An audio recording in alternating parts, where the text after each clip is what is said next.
आज मैं आपको वो हृदय विदारक कहानी सुनाने जा रहा हूं जिसका संबंध बीते हुए कल से ही नहीं है, बल्कि जो आपके वर्तमान और आने वाले कल के लिए भी एक चेतावनी है। ये कहानी है मालाबार के हजारों हिंदू पुरुषों और महिलाओं की, जिनकी चीतकारों के भाग्य में किताबों के पन्ने भी नहीं आए। सन 1921 भारत में तुर्की के इस्लामी खलीफा के लिए कांग्रेस के समर्थन से मुसलमानों द्वारा चलाया जा रहा खिलाफत आंदोलन अपने चरम पर था। मुसलमान दुनिया भर में इस्लामिक सत्ता अर्थात खिलाफत स्थापित करने के सपने को साकार करने के लिए पूरी तरह तत्पर थे। जहां एक ओर खिलाफत सभाओं में काफिरों को खत्म करने के लिए जिहाद के नारे लग रहे थे, वहीं दूसरी ओर मोहनदास गांधी के नेतृत्व में कांग्रेस हिंदुओं से हिंदू मुस्लिम एकता के नारे लगवा रही थी। इतना ही नहीं, मोहनदास गांधी और कांग्रेस हिंदुओं को इस्लामिक खिलाफत आंदोलन के लिए धन देने तक के लिए कह रहे थे। मुसलमानों का मजहबी उन्माद पूरे उफान पर था। मुसलमान नेता इस्लामिक देशों के धड़ाधड़ दौरे कर रहे थे और भारत पर हमला करके यहाँ खिलाफत स्थापित करने के लिए उनसे अपील कर रहे थे। जब स्वामी श्रद्धानंद जैसे समझदार हिंदू नेताओं ने खिलाफत सभाओं में काफिरों के विरुद्ध जिहाद के नारों की बात उठाई तो मोहनदास गांधी ने मुस्कुराकर कहा कि मुसलमान तो ब्रिटिश नौकरशाही के खिलाफ हैं।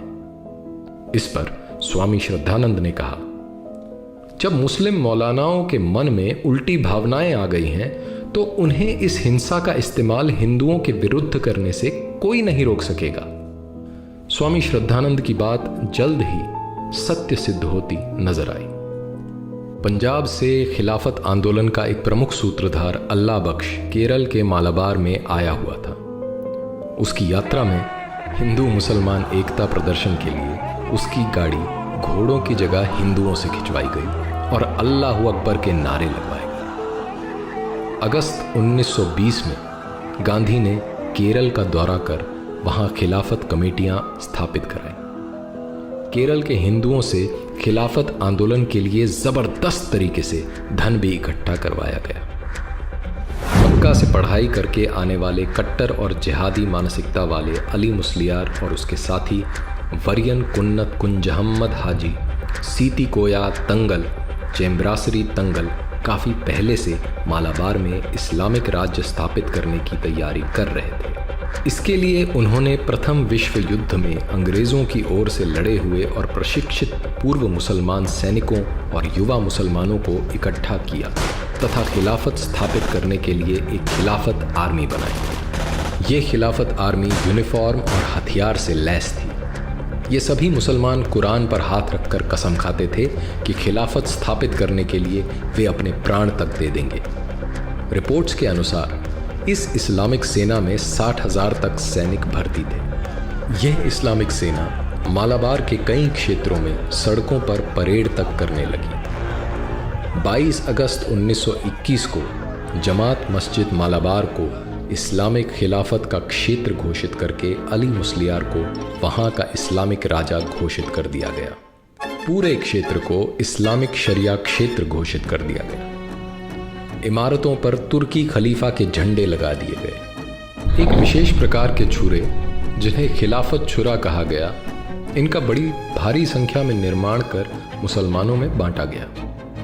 अब इस शरिया क्षेत्र में बारी आई हिंदू काफिरों की। काफिर हिंदुओं को इस्लाम और मृत्यु में से एक विकल्प चुनने को कहा गया। मुसलमानों द्वारा हिंदुओं पर भयानक अत्याचार शुरू हो गए। हजारों की संख्या में हिंदुओं का जबरन धर्म परिवर्तन करवाकर मुसलमान बना दिया गया। जिन हिंदुओं ने मुसलमान बनना स्वीकार नहीं किया, उन्हें मार दिया गया। उनके घरों को लूटा गया और आग लगा दी गई। हिंदुओं के क्षत विक्षत शवों से मालाबार के कुएं और सड़कें भरे पड़े थे। गर्भवती महिलाओं के शरीर के टुकड़े टुकड़े करके सड़कों और जंगलों में फेंक दिए गए। इनके गर्भ से निकले अजन्मे बच्चे जहां तहां पड़े थे। निर्दोष और असहाय हिंदू बच्चों को उनके माता पिता भाई बहनों के सामने तड़पा तड़पा कर मारा गया। युवकों को यातनाएं दी गई, कुछ को जिंदा जला दिया गया। हिंदू महिलाओं और युवतियों के साथ दुष्कर्म किए गए, उन्हें जबरन दासी बनाकर रखा गया। बेशर्मी और वहशीपन की सारी हदें पार की गई। देवालयों पर लहराते हुए हिंदू ध्वजों को उतारकर उनके स्थान पर इस्लामिक झंडे लगा दिए गए। मूर्तियों को खंडित कर दिया गया। मंदिर परिसरों में गायों को काटा गया। हजारों की संख्या में निर्वस्त्र भूखे प्यासे हिंदुओं को जंगलों में भागकर अपनी जान बचानी पड़ी।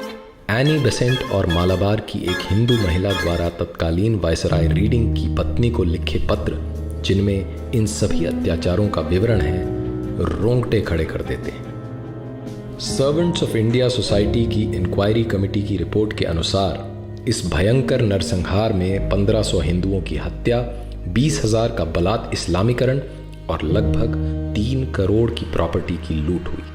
हिंदू महिलाओं के साथ दुष्कर्म की कोई सीमा नहीं थी।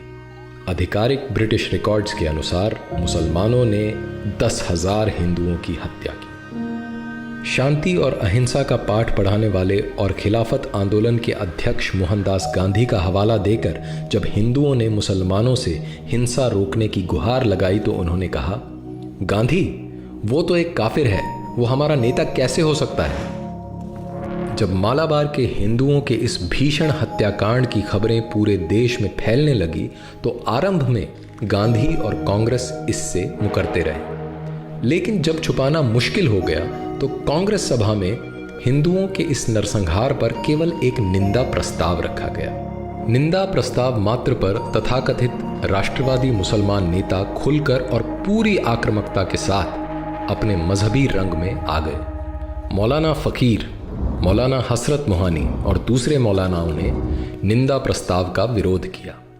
गांधी और कांग्रेस इन खिलाफती नेताओं के सामने पूरी तरह नतमस्तक थी। जिसने भी हिंदुओं का पक्ष रखा और सही सही स्थिति बताई, उसे देश का शत्रु और हिंदू मुस्लिम एकता में बाधक कहा गया। मोहनदास गांधी ने तो इस हत्याकांड के लिए हिंदुओं को ही आरोपी बता दिया।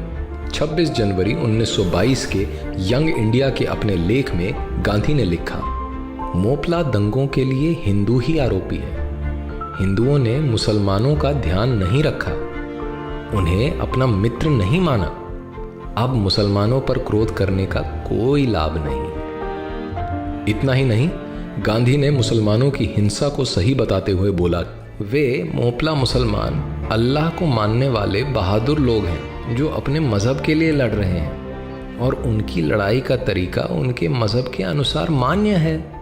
स्पष्टतः खिलाफती नेताओं का स्वराज्य से मतलब इस्लामिक खिलाफत स्थापित करना और एकता से मतलब सभी काफिरों का मुसलमान हो जाने से था।